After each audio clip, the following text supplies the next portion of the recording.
क्या नाम हुआ आपका? जैनब राशिद।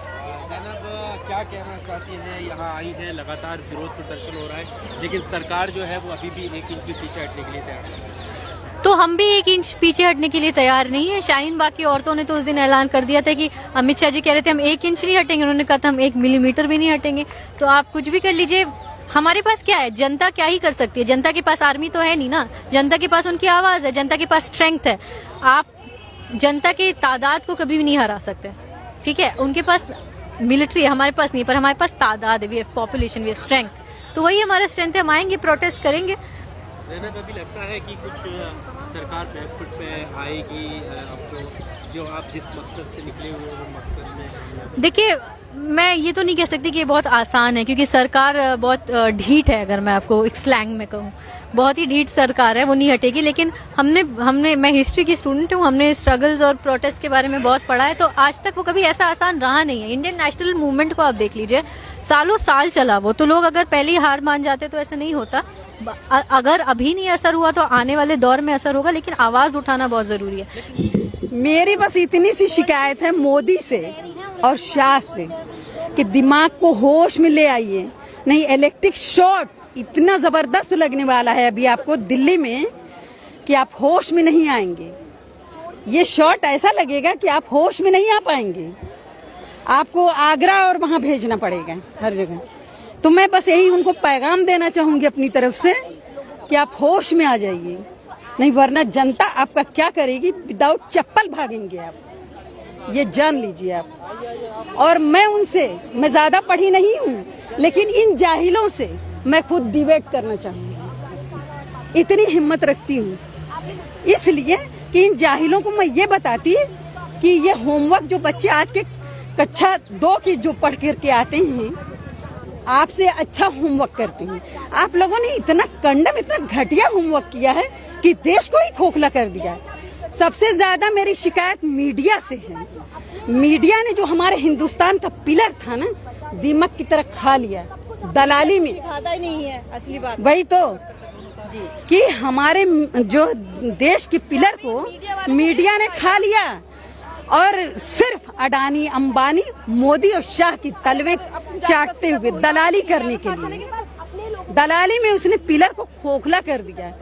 और मीडिया जिस दिन जूता खाएगी ना, मैं उसे बहुत खुश होंगी। इसलिए कि मैं, अगर मुझे अंजना ओम कश्यप, जी न्यूज वाले, आज तक वाले मिल जाए ना, तो उनसे मैं खुद सवाल करूंगी। और ऐसे सवाल करूंगी ना कि उनको अपने देशभक्ति पर शर्म आएगी। इसलिए कि देशभक्त हम लोग हैं, वो लोग देशभक्त नहीं हैं जो देश को ही बेच रहे हैं दलालों के हाथ में, जो देश को ही अडानी अंबानी को बेच रहे हैं। हमारी जो जितनी भी संपत्ति है, जो नेहरू खानदान ने बनाया था, इसने सारा बर्बाद कर दिया।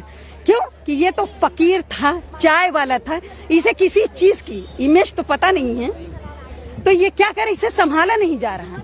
बंदर को अगर कुछ मिल जाता है डमरू ने, तो वो डाल डाल कूदने लगता है। इसको डमरू बगैर मांगे मिल गया, तो इसलिए वो बंदर डाल डाल वो कूद रहा है। इसको तमीज नाम की चीज नहीं कि देश को कैसे संभालना है। हम कुछ नहीं कहेंगे, अब हम ये कहेंगे इनकलाब जिंदाबाद। बस हमारा एक ही नारा है, इनकलाब जिंदाबाद, इनकलाब जिंदाबाद। लेकिन जैनब जी, देश भर में आंदोलन चल रहा है पूरे देश में, लेकिन इसी आंदोलन के बीच सरकार कल एक नोटिफिकेशन जारी और कहती है कि सीए को लागू कर दिया गया है पूरी तरह से। तो फिर क्या ये उन्होंने बहुत ही कनिंगली किया। ये सारा मुद्दा जेएनयू की तरफ था, उन्होंने अचानक से नोटिफिकेशन पास करवा दिया। अच्छा तो बिल्कुल हुआ नहीं है, and it is difficult to fight it also. मैं ये नहीं कहूँगी कि बहुत आसान है और पीसफुल प्रोटेस्ट से शायद एकदम से सब खत्म हो जाए, ये भी नहीं दिख रहा है। लेकिन हमारे पास ऑल्टरनेटिव क्या है as normal citizens of the country? हम कोई आर्म्ड रिबेलियन तो करने वाले हैं नहीं स्टेट के खिलाफ, तो हम प्रोटेस्ट ही करते रहेंगे। अब एनपीआर है हमारा नेक्स्ट, जो एनपीआर शुरू करेंगे, उसको कैसे टैकल करना है? अरुंधति रॉय ने अपने स्पीच में कहा था कि उसके लिए एक प्लान्ड अप्रोच चाहिए एनपीआर को टैकल करने के लिए। तो ऐसा हमने सोचा है कि हम सब जुड़ के, सब ग्रुप जुड़ के देखें कि एनपीआर को कैसे टैकल किया जा सकता है। आपको लगता है क्या इस जितना भी प्रोटेस्ट देश भर में हो रहा है, ये लीडर लेस प्रोटेस्ट है? कहीं ना कहीं उसका फायदा तो नहीं उठा सकता?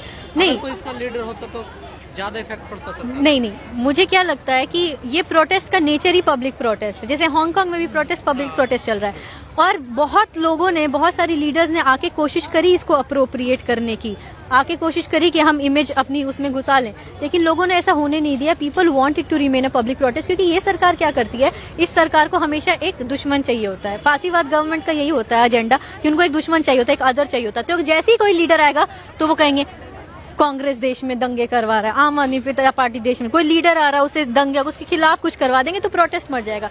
ये प्रोटेस्ट चलेगा अगर ये पब्लिक प्रोटेस्ट रहेगा, at least that's what I think. एक जेन्युइन सवाल है जो आम जनता जो है वो जो इसका समर्थन करते हैं, कहीं ना कहीं वो भी उठाते हैं कि मुस्लिम के कई सारे राष्ट्र हैं वो वहाँ जा सकते हैं, लेकिन एक हिंदू अगर वापस आना चाह रहा है तो इनको दिक्कत क्या है? यार ये क्या बेहुदा बात है यार, क्या बेहुदा बात है। आएगा तो कहाँ रखेंगे आप, और जॉब कैसे देंगे? मेरे दोस्तों के पास जॉब नहीं है, मैं इतने पढ़े लोग के लोगों को जाती हूँ, उनके पास जॉब नहीं, आप उनका अकोमोडेशन कैसे रखेंगे, आप उनको एम्प्लॉयमेंट कैसे देंगे, कहाँ आप सेटल करेंगे भैया? और उनकी एक्सपेंसेस जो एक्सपेंडिचर है कौन उठाएगा? जनता ही तो उठाएगी। तो आप लोगों के टैक्सेस अपने देश में एम्प्लॉयमेंट करने के लिए, क्रिएट करने के लिए यूज करिए ना भाई। इतने सारे लोगों को कहाँ आप रखेंगे? कोई तो सरकार क्या करती है, सरकार बस बोल देती है और टेक्निक नहीं बताती ये कैसे होगा। तो ये हिंदू और जो आपको क्या लगता है कि ये सरकार इसलिए कर रही है कि वो बहुत ज्यादा प्यार करती है दूसरे देश के लोगों से, इसलिए नहीं कर रही। वो इसलिए कर रही है क्योंकि वो इस देश को हिंदू राष्ट्र में कन्वर्ट करना चाहती है। It is not for other countries and the people, it is for this country and the conversion of this country into a fascist and Hindutva राष्ट्र। अपने जो महिलाएं हैं सब लोग निकली हैं, हम भी निकले हैं, सभी लोग निकले हैं इसी पे, और ये चाहते हैं कि ये मतलब इससे हम सेटिस्फाई नहीं है, इससे हम संतुष्ट नहीं हैं किसी भी तरह से। तो मतलब जब जैसे कि ये पता ही है कि हम यहाँ पर सब जॉबलेस हैं, यहाँ पर कितने बेरोजगार लोग हैं, कितने बिजनेस वो हो चुके हैं। जैसे कि हमारी सरकार कहती है कि बाहर के लोगों को लाया जाएगा, उनको आईडी मतलब यहाँ की नागरिकता दी जाएगी। तो जब हमारे यहाँ पे ही इतने बच्चे, इतने लोग जॉबलेस हैं, इतनी कंपनीज बंद हो गई हैं, तो उस कंडीशन में ये कैसे पॉसिबल है? तो इसी बात पे हम लोग, लेकिन इतने आंदोलन हो रहे हैं देश भर में, लेकिन इस आंदोलनों के बीच सरकार ने कल नोटिस जारी करके पूरे देश भर की सरकारों से, जिस राज्य सरकारें सबसे कहा कि सीए को अब लागू करो। किसने बोला है? ऐलान कर दिया कल उन्होंने, नोटिस जारी कर। नहीं, सरकार तो अपनी बात पे अड़ी हुई है। पब्लिक को देखो, पब्लिक को सोचना है, पब्लिक को रहना है। ये कह रहे कि पहले जमाने का ये आईडी दीजिए, वो आईडी दीजिए। पहले टाइम में आईडी कहाँ से होंगे लोगों को? बहुत सारे ऐसे सरकार में भी लोग बैठे होंगे जिनके पास नहीं होंगे। तो पहले वो लोग अपना क्लियर दे दे कि हम दे सकते हैं, तो पब्लिक भी कहीं ना कहीं से फिर इंतजाम करेगी। अब ये है कि इंसान जॉब छोड़ के, रोजी ढूंढ छोड़ के सब खाली इसमें सीए में और एनआरसी और एनपीआर में लगा हुआ है। सारा जो हमारा यूथ है, जिसको कि पढ़ाई करनी चाहिए, एजुकेशन पे काम करना चाहिए, जॉब ढूंढनी चाहिए, आज सब इसमें बिजी है। महिलाएं घरों से निकल के घर में ध्यान नहीं दे पा रहे हैं, हम लोग भी जैसे घर में नहीं रह पा रहे हैं और नहीं आना चाह रहे फिर भी, लेकिन ये मुद्दा ऐसा है कि आना पड़ेगा। तो सभी लोग, जो मुख्य मुद्दे जैसे आपने कहा, बेरोजगारी, शिक्षा, देश की अर्थव्यवस्था, इन सबको मुद्दों से भटकाने के लिए सरकार। जी हाँ, मेरा यही मानना है, मेरा अपनी सोच यही।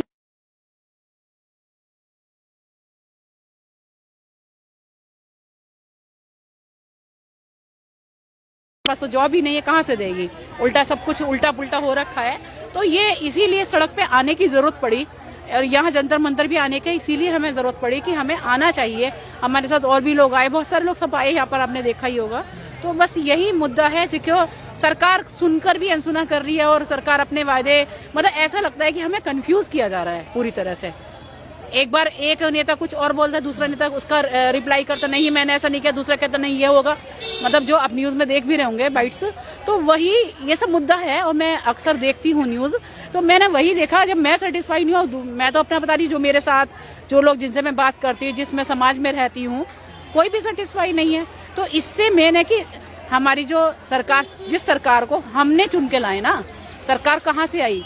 आवाम ने चुना, आवाम ने सरकार चुनी। जब सरकार, भाई आवाम हमारी बात ही नहीं सुन रही तो हम क्या करें बताइए? क्या सड़क पे बैठना मजबूरी है ना इंसान की? सर्दी इतनी हो रही है, बच्चे लोग हैं, ठंड है, इंसान बीमार है, फिर भी बैठा हुआ है, मजबूरी है, क्या करें? बाग में लगातार महिलाएं आंदोलन। जी हाँ, मैं शाहीन बाग से ही हूँ वैसे बेसिकली। तो शाहीन बाग में भी वहाँ पर हम जाते हैं, देखते हैं, वहाँ पर बच्चे को लेके बैठे हुए हैं, भूखे प्यासे सब चल रहा है, रात भर बैठे हुए हैं, रात दिन बैठे हुए हैं। तो मतलब ये है कि मतलब ये चाहते हैं कि न्याय मिलना चाहिए। सब लोग न्याय चाहते हैं और न्याय ही हमको मिलना चाहिए, बस यही हमारी रिक्वेस्ट है। अगर ये जो भी लोग देखें और इसमें मतलब सपोर्ट की तो है ही जरूरत, सपोर्ट और ज्यादा लोग सपोर्ट में आए, इसलिए यही मैं कहना चाहती हूँ, क्योंकि ये सबका मुद्दा है। यही है ना, हिंदू मुस्लिम या सिख ईसाई किसी का नहीं, ये सबका है, एक पर्टिकुलर कौम का नहीं है, सबका मुद्दा है। तो इसलिए सबको इसमें साथ में आना चाहिए और सबको साथ में आवाज उठानी चाहिए। मेरा यही मानना है, यही मेरी सोच है।